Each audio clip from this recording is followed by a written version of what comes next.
o dia que a FAB afundou o submarino nazista, o 199.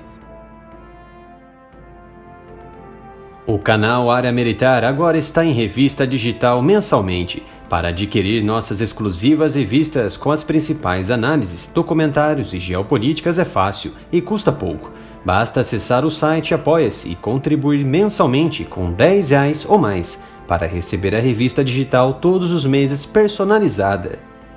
1943. Um ano após o Brasil oficialmente entrar na Segunda Guerra Mundial, a Europa sediava a ascensão do conflito travado entre nações de todo o mundo, e a Alemanha observara que enfraquecer a temível Inglaterra não seria uma tarefa fácil. Para isso, precisaria focar no comércio marítimo e em ataques aéreos nas principais instalações físicas no país.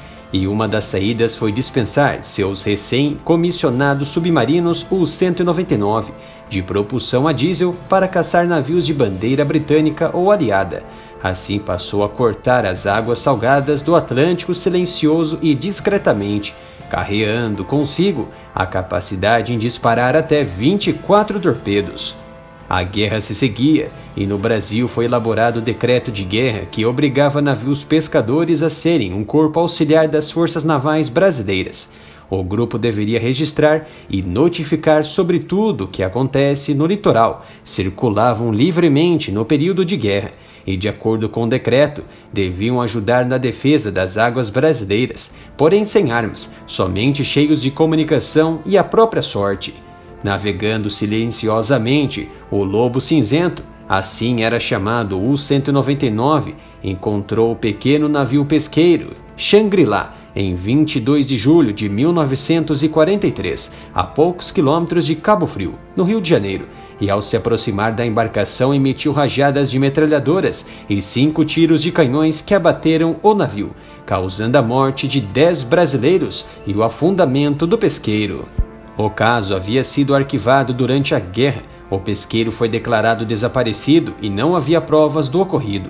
Os brasileiros não foram as únicas vítimas, apesar de terem sido as maiores baixas decorrentes de um ataque de submarino alemão em águas do Atlântico.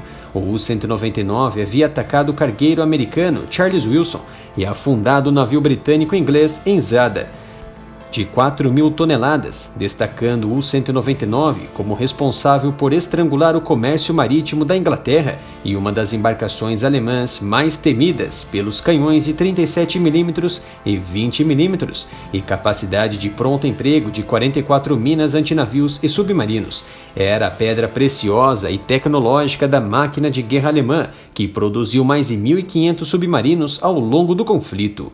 A Força Aérea Brasileira completava em 1943 um ano de existência, decorrente de um longo debate e planejamento entre altos escalões das Forças Armadas e do governo brasileiro, e apesar do pouco tempo, já formava grandes pilotos aspirantes ao combate, como o aspirante Alberto Martins Torres.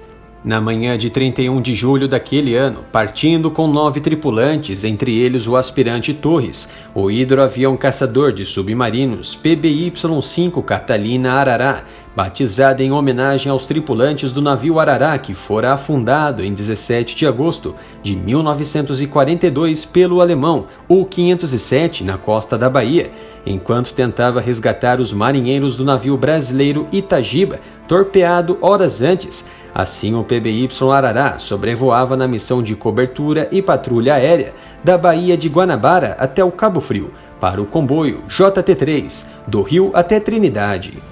Consigo havia mais 2 aeronaves de cobertura, o PBM Mariner P-7, que faria a varredura do JT-3 do Rio até o Nordeste, e o A-28 Hudson. Ao chegar próximo da Baía de Guanabara, o comandante do PBM Mariner, capitão William Smith, capturou um sinal discreto no radar, indicando um objeto de superfície a 19 milhas de distância ao sul da Bahia, e rapidamente deslocou ao local e identificou o U-199 alemão camuflado pelo casco cinza e faixas sinuosas que simulavam as ondas no mar. As táticas de abate de submarinos na época eram traçar a diagonal com o submarino e dispensar bombas MK-47 e rajadas de metralhadoras.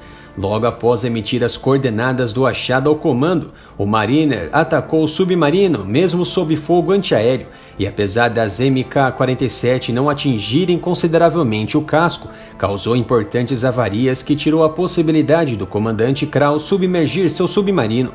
E de imediato ao chamado, o PBY-5 Arará, já em missão no ar, e o Lockheed A-28 Hudson, que decolou do galeão, seguiram ao local e alcançaram o U-199 com 10 minutos de diferença, iniciando um ataque coordenado. Mesmo sob avarias, o submarino se evadiu do local, rumo ao norte. Pelo caminho deixou um rastro enorme de óleo.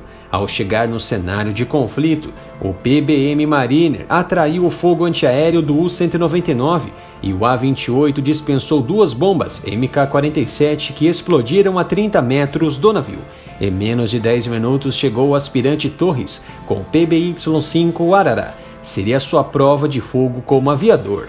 O submarino passou a navegar em círculos, estava muito avariado e Arará continha apenas 4 bombas e precisava ser certeiras. Já no primeiro mergulho, o Catalina Arará disparou 3 MK-44 que acertaram a lateral de bombordo. Em seguida buscou altitude e iniciou outro mergulho e disparou a última bomba, que explodira diretamente sobre a polpa do U-199, decretando a destruição da embarcação alemã e emitindo o sinal SSSS. O código em inglês dizia: submarino avistado e afundado. O submarino alemão foi afundado a apenas 87 quilômetros ao sul do Pão de Açúcar, cartão postal do Rio de Janeiro. Após voar baixo para evitar qualquer contra-ataque, o aspirante Torres lançou um bote inflável para os tripulantes.